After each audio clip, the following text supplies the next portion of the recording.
Hey guys, welcome back to the Ministry Podcast. My name is Marco, and here is the review for the GoPro Hero Plus LCD. I'm going to go ahead and start with the pros first. Number one, the size and weight is great. I know there are other action cameras out there that are about the same size and about the same weight, but that is definitely a plus. Pretty much put them anywhere, and even if you have to do zip ties or duct tape, you're going to get them in those tight spots, in those places where you really need them to and where they can really shine. Number two, they're easy to find mounts, and I bought these two, mounts with for the threaded regular camera mount threads, and that's worked very well for me. The mounts are all kinds of them, the helmet cams, the chesty rig. There's a ton of selfie sticks that you can put them on, so that's definitely a benefit, and you can find them anywhere. Number three, the screen is nice for framing and the playback.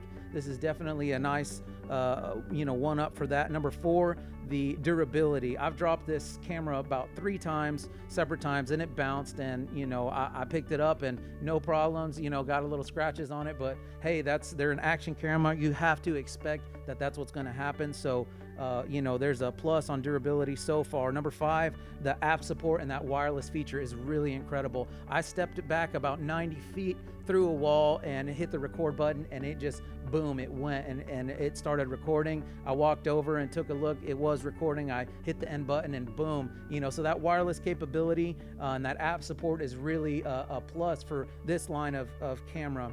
Now let's talk a little bit about the cons of this specific model. The battery, that is the number one issue that I have, but the battery definitely needs help. If I didn't touch that device, after 6 hours, the battery was completely drained. So that is definitely something that you have to consider. But number 2 is the video compression. In broad daylight, how you can get sharp images, but compared to some camera functions out there, it's just not the greatest. And I know that, in the right conditions, it can look really good. And for me, that meant overcast and the sun to my back would, keep it from having that glare or that kind of wax look. So that's something to consider. Number 3, the audio is poor.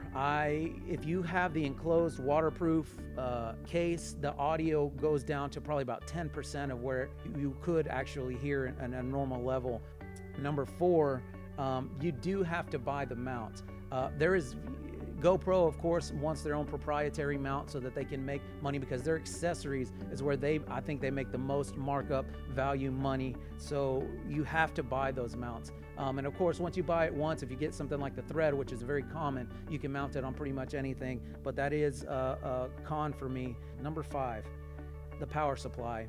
If you want to add battery life time and plug it in so that you can record for a longer amount of time, you've just unsealed the back of the camera, and it is no longer weatherproof. It's no longer waterproof, and so I don't know that you can really call it an action camera. So overall, this little device has got so much potential, and I am not in the camp of GoPro is the best product out there, but I do think that in the end, it's got so many options that it outweighs the downsides of what this little action camera can do. So if you guys are on the fence about getting into GoPro or any of their series, I would look into the specs and see what you really want. But in the end, pull the trigger. They have some solid performing devices, and I think that for what they are used for, they're an excellent product. Check it out, guys. Email me at marco@theministrypodcast.com. We'd love to hear from you guys. Let us know what you think. Comment, like, subscribe, and we will see you next time. God bless you. Bye-bye.